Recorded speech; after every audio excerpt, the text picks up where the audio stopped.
Hey everybody, welcome to The Writing Glitch. I'm Cheri Dotterer, your host here on The Writing Glitch, where we have been looking at dysgraphia related programs through the dyslexia courses that are out there over the past year. I began the year with Learning Without Tears, talking a little bit about their handwriting program. We've had a dyslexia therapist on, Casey Harrison, and she gave us some good expert tips about writing. So if you want to go back and look at her episode, it was season 3, episode 5.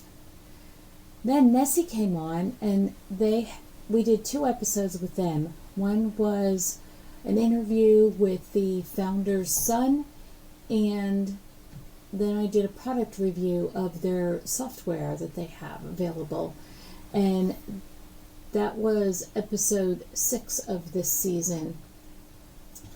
What did I learn from those 2 episodes? First of all, Casey does have some amazing tips to help you with your dyslexia and dysgraphia and how they link together with learning.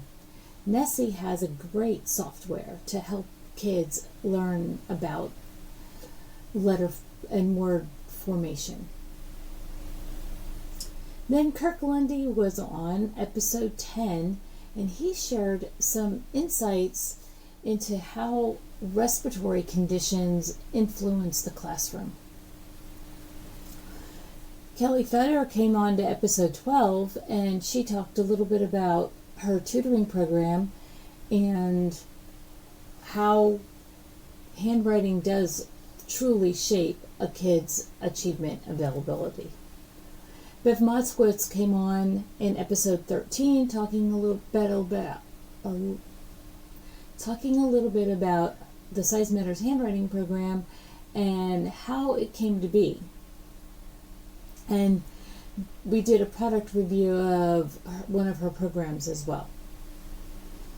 Jen Porter is a autism teacher, and she came on and talked a little bit about IEPs, and we actually took a step-by-step line-by-line item through an IEP, talking about some of the little idiosyncrasies that may influence your student as a dysgraphic person.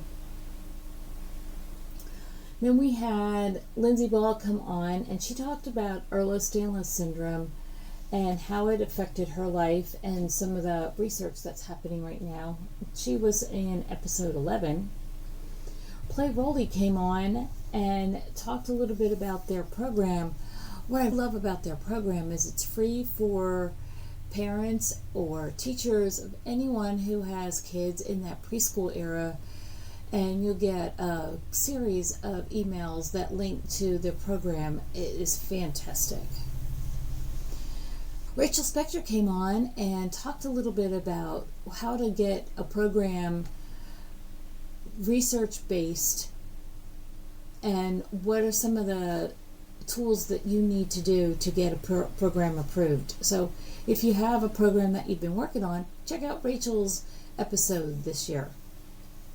The Writing Revolution was on episode 24, and Christine talked about their book, and then we did a little review of her book. It's not her book.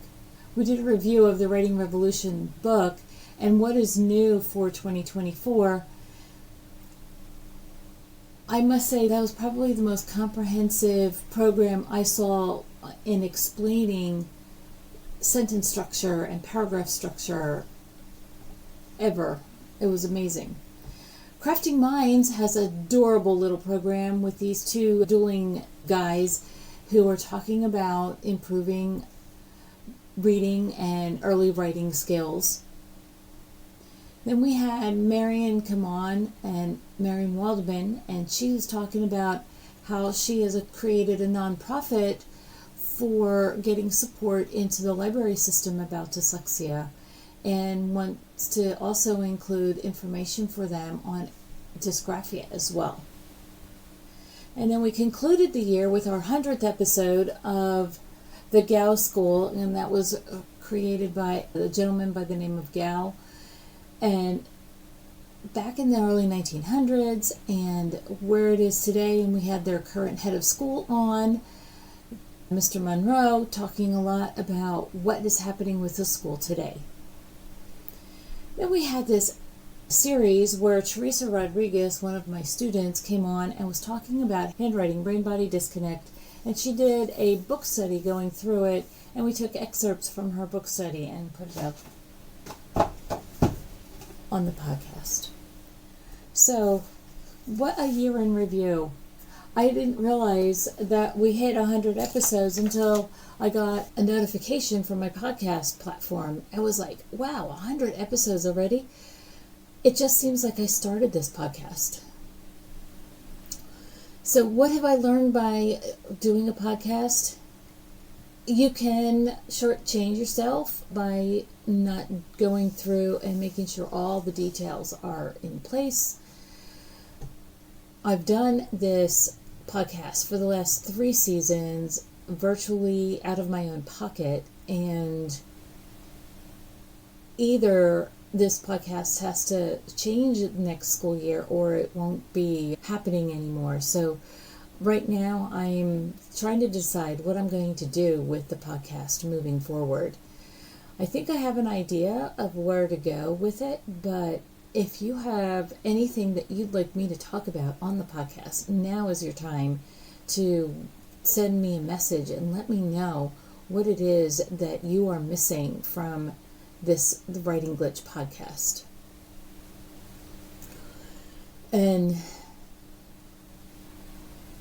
I have 4 or 5 more episodes that I am going to be sharing with you, but it all depends on your feedback as to what happens in the 2025-2026 school year.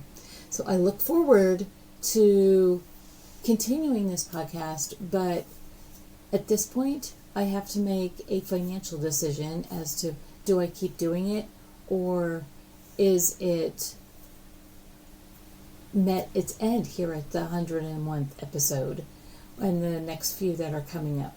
If you're enjoying this podcast, subscribe, send me a comment or a review. Next week, look for a video on a project that I've been working on. Let me know. You go be awesome, go be brilliant. You were put here for such a time as this. Thank you for being a subscriber and listening to the Writing Glitch podcast over the last 3 years.